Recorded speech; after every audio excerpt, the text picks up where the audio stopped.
Nossa equipe veio até o 17º Distrito Integrado de Polícia no bairro da Redenção para falar sobre um golpe novo na praça, aqui na capital amazonense, e que vem fazendo muitas vítimas, tirando muito dinheiro delas. A nossa equipe conseguiu conversar com essas vítimas, conseguiu conversar com o advogado delas e vamos trazer dicas aqui, né, para vocês também evitarem cair, ser vítimas desse golpe que já tirou dinheiro de muita gente que atuou de boa fé. Eu vou explicar para vocês um desses casos, né, que envolve um jovem que não quis ser identificado porque ele tem medo de sofrer represálias. Esse jovem, gente, assim como muitos manauaras, estava passando por dificuldades financeiras, estava desempregado. Até que, nesse momento de tanta dificuldade financeira, apareceu um homem aparentemente de confiança, bem vestido, falava bem, falava bonito, passava segurança nas palavras. Ele chegou com uma proposta para lá de boa, vou falar para vocês. Ele chegou, amigo, estou a fim de montar uma cooperativa, vamos comprar uma frota de veículos, vamos colocar esses veículos para rodar e, né, claro, com esse dinheiro que a gente vai ganhar, esses carros vão ser alugados, enfim, aí eu te devolvo. Como assim? Você vai me emprestar o teu nome, a gente vai ali financiar, vamos comprar esses veículos, né? Eu preciso do teu nome para tirar esses veículos e assim, quando a gente alugar esses veículos, o dinheiro que vai entrando eu vou te pagando e aí você vai ter o retorno financeiro que tanto precisa, né? Agora pense num cara de lábia, conseguiu conquistar esse jovem. Ele investiu uma grana, mais de 250 mil reais. E não foi só esse jovem, não. Teve um outro homem que também acabou investindo nessa promessa, né, de comprar uma frota de veículos, deu ali o seu nome, emprestou todos os seus dados. Esse suspeito, né, foi lá, tirou os veículos. E aí, Adriano, o que aconteceu? Até hoje eles não viram nem a cor do dinheiro. Só o que chegou na casa deles foram as multas por conta desses veículos que estavam rodando, estão rodando, muitos deles ainda aqui na cidade de Manaus, e as multas vão chegando, tá tudo no nome deles, e agora eles estão desesperados com toda essa situação. O senhor estava explicando para a gente que ganhou, inclusive, recebeu ali confiança, né? Fez amizade, se aproximou de alguém que parecia demonstrar confiança, segurança, passar segurança para o senhor, mas infelizmente acabou caindo nesse golpe. Explica para a gente como foi que aconteceu tudo isso. Exatamente. É o seguinte, a gente conheceu esse rapaz, compramos uma picape, aí conhecemos ele, foi gente boa, o cara parecia até um pastor, o cara conversava bem. Aí ele chegou comigo o seguinte, a gente está pretendendo fazer uma cooperativa. Vou precisar de 4 carros e 2 motos, ou 6 carros, não sei. Aí eu fiquei pensando, falei com meu filho, falei com a minha esposa. Pô, pela boa vontade, eu digo, não, poxa, o cara não quer crescer, eu queria ajudar ele, né? Aí tá bom. Aí minha esposa concordou, eu assim meio não concordando. Aí tá, eu fiz. Aí só que agora o negócio complicou, porque tem uma moto que eu acredito que esteja até com ele próprio, que tá com 15 parcelas, não paga. Já pensou 1 ano e pouco sem pagar a moto. Então a conversa do cara é tão boa, tão agradável, sabe como é, que você cai mesmo. Eu caí, e olha que eu tenho 59 anos, eu não sou uma criança, né? Como ele viu meu CPF bacana, meu e o dele, foi bater e veio. E ele tirou, eu acho que assim, em 2 meses, menos de 2 meses, tirou esses 6 veículos. Tudo no seu nome. Tudo no meu nome. Você sabia disso? Não, eu me propus ajudá-lo, né? Queria me ajudar, eu digo, vou ajudar, eu vou tirar pra você. Aí o que ele dizia? A gente vai em cartório, eu vou. Como é que se diz? Eu vou. Fazer tudo registrado de maneira oficial. Vou passar pra você o documentação, tudinho, eu esperando, tá. E nada acontecendo. Aí foi me enrolando, me enrolando. Aí eu cheguei com ele e disse, meu amigo, eu vou pra polícia porque não tá dando certo não, que eu tô me prejudicando. Ah, tu vai pra polícia porque se tu for, tu é que vai te complicar. Eu digo, não sei por quê, eu vou, mesmo que me complique, mas eu vou, porque é o meu direito. Aí eles, inclusive, me ligaram para se me encontrar comigo, querendo ter, sabe lá o quê, porque eles andam armados e tudo mais, são pessoas perigosas. Aí de lá pra cá eu fiquei doente também, fiquei uns 4 meses doente. Aí a partir de janeiro eu comecei de novo a lutar por isso aí. Procurei o advogado, ele me indicou tudo que tem que fazer, a gente está fazendo. dentro do possível. Nós vamos conversar também com uma outra vítima desse golpe, que também tem medo de sofrer retaliações e prefere não ser identificada. Você estava me explicando que também caiu nesse golpe, como foi que tudo isso começou e qual foi o seu prejuízo? Bom, quando eu fiz a negociação na época, eu estava sem emprego, né, tinha acabado de ser desempregado. Aí o meu pai já tinha feito a negociação com ele primeiro, né? E já tinha passado, se não me engano, 2 ou 3 meses da negociação com o papai, ele estava pagando as parcelas.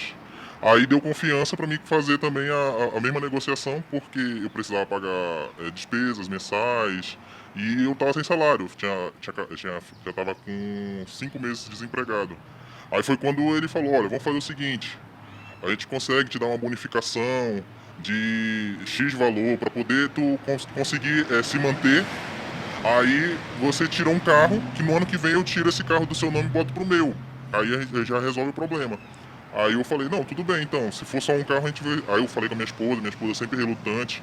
Ela, não faz, que pode ser ruim, que o meu pai já passou por isso, e meu pai também tá prejudicado até hoje e tal. Aí foi quando eu conversei, né, assim, olha, eu posso fazer a negociação, só que tu tem que me mandar algum comprovante que é você que tá conversando comigo, pra mim, se tiver algum problema, pra dar garantia pra mim que eu não vou ser prejudicado. Aí foi quando ele recusou várias vezes mandar o documento dele, mandou o documento de uma outra pessoa nessa história. Aí, no final, ele acabou mandando o documento dele, aí foi o que me deu prova de que é ele que estava falando comigo ali na conversa. Aí eu fiquei mais tranquilo, ele me deu o documento, meu pai estava fazendo o negócio, já estava tudo certinho, então bora fechar a quantidade de carros que ele precisava na época. Aí eu fechei 4 carros e uma moto. No teu nome? Isso, no meu nome, que foi a mesma história. A gente vai fazer cooperativa, vai passar para cooperativa, aí os carros vão se pagar e a gente vai continuar alugando o carro ou a gente vai vender e dividir o valor. Isso financiado ou você investiu em dinheiro na hora? Como é que foi? Não, isso daí foi financiado, tanto é que teve o primeiro, eu estava em Urucurituba. Aí ele conseguiu fazer toda a movimentação aqui por Manaus. Eu nem cheguei a estar aqui em Manaus para fechar a negociação. E chegou aí no banco assinar nenhum documento? Ele mesmo conseguiu com os teus dados. Isso, ele pegou todas as informações, a única coisa que eu ainda tive que fazer só era a assinatura digital. Mas fora isso ele fez tudo por fora e foi tudo eu estando em Urucuri, na verdade era Urucará, eu estava em Urucará e ele estava aqui em Manaus resolvendo toda essa parte burocrática. E aí ele te prometeu um certo retorno. Quando foi que tu percebeu que caiu num golpe?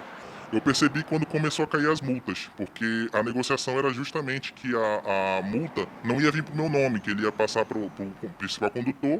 Aí, como eu estou quase perdendo a carteira, aí foi quando eu comecei a me tocar, que era um golpe e eu tive que correr atrás. Aí calhou de justamente acontecer outros casos e juntar as informações. E aí esses carros hoje, vocês têm acessos? Para onde foi parar esses carros, sabe dizer? Não, a única coisa que eu consigo visualizar é a localização das multas, né? Que tem um carro que está aqui em Manaus fazendo multa. Mas localização, eu não possuo localização, eu não possuo contrato. O único contrato que ainda tenho é do banco, que é a informação mínima, que é só o valor do financiamento. Já chegou a tentar conversar com ele? O que ele alega diante de tudo isso? Na realidade, quem fez a negociação comigo me bloqueou no WhatsApp, né? Que era o único contato que eu tinha. E uma segunda pessoa que ele indicou só fica me enrolando, falando que vai resolver e nunca resolve. Então, de todo o investimento que tu fez até hoje, teve algum retorno ou não teve nada, só prejuízo? Não, o prejuízo é evidente, porque um valor de um carro é 50, 60 mil e o valor da bonificação não paga nem metade da parcela. Tanto é que o banco que está cobrando perguntou se eu tinha condições de pagar uma parcela, só que o valor da parcela é o valor do meu salário. Então eu não consigo fazer nenhum tipo de negociação, eu fico bloqueado nas empresas, se eu for fazer algum novo tipo de crediário, se eu precisar eu não vou conseguir. E eu fico ilhado, eu fico totalmente ilhado financeiramente falando.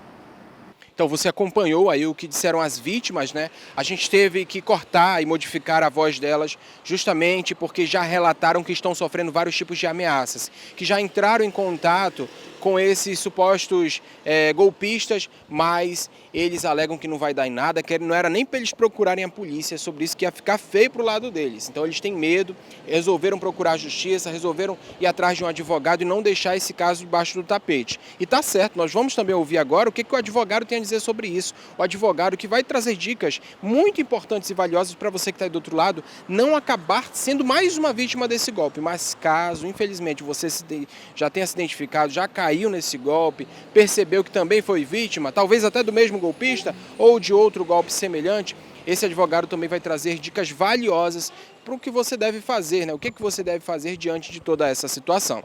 Oi, Adriano, boa tarde aos pessoal do Radar, né, dependendo do horário que esteja nos ouvindo.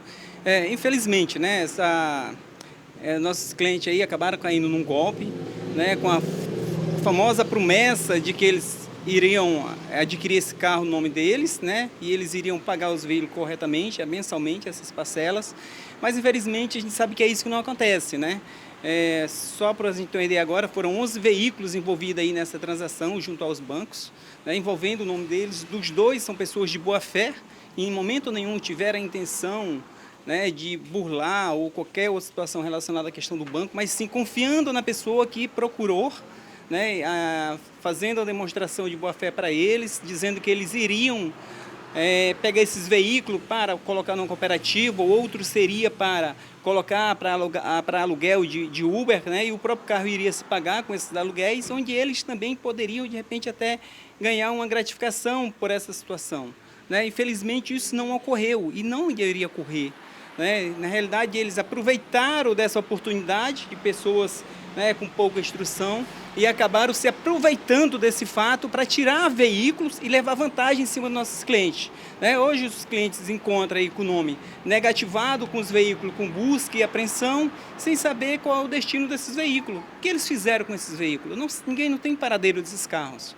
né? Então, são uma família que está realmente muito prejudicada.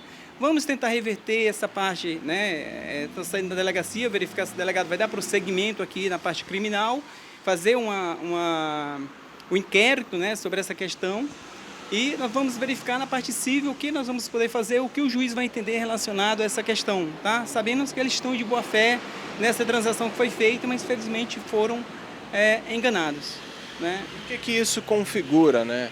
Configura um golpe? O que seria?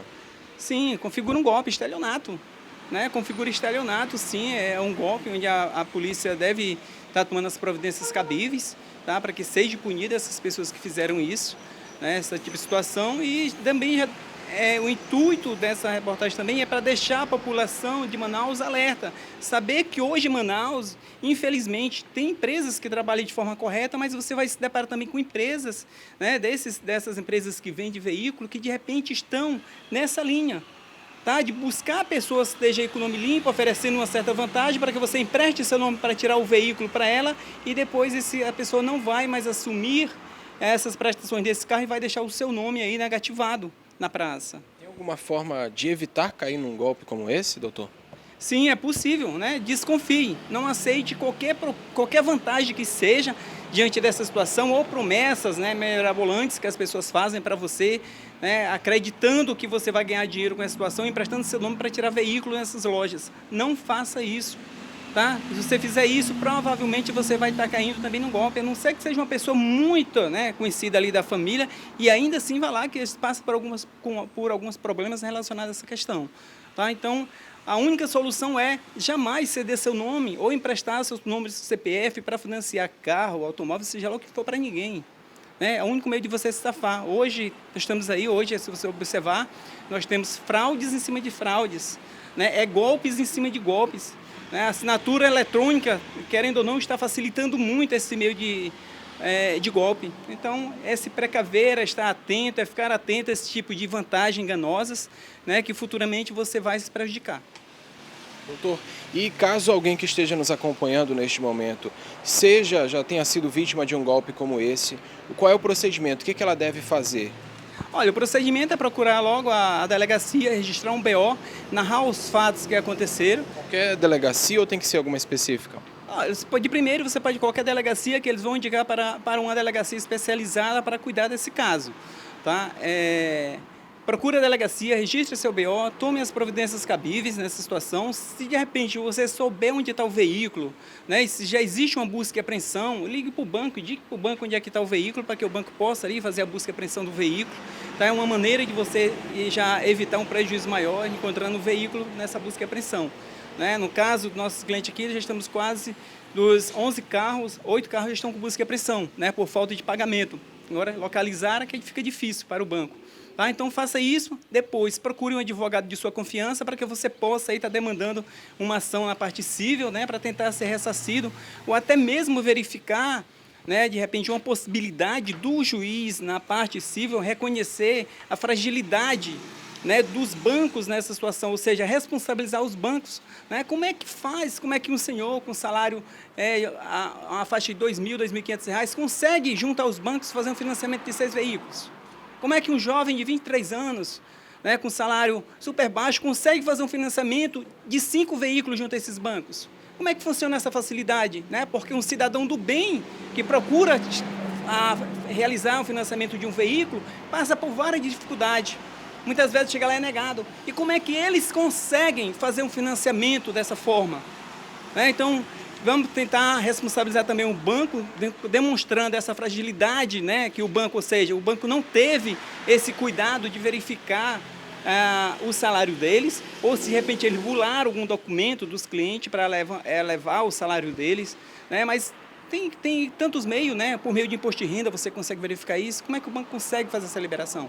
Então, tem algumas coisas que têm que ser verificadas e nós vamos deixar para que o judiciário, na parte civil, possa aí dar um parecer final, uma sentença final, para a gente conseguir regularizar a situação dessas pessoas que foram aí ludibriadas, né, por essa enganação, por esse golpe.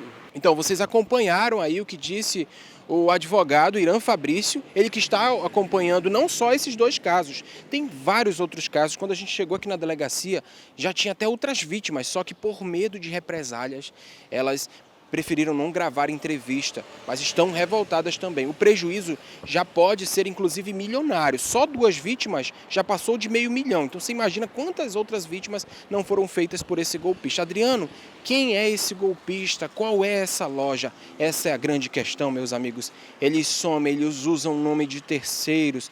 A loja, né, geralmente são aquelas lojas de multimarcas, você sabe, né? Lojas de multimarcas.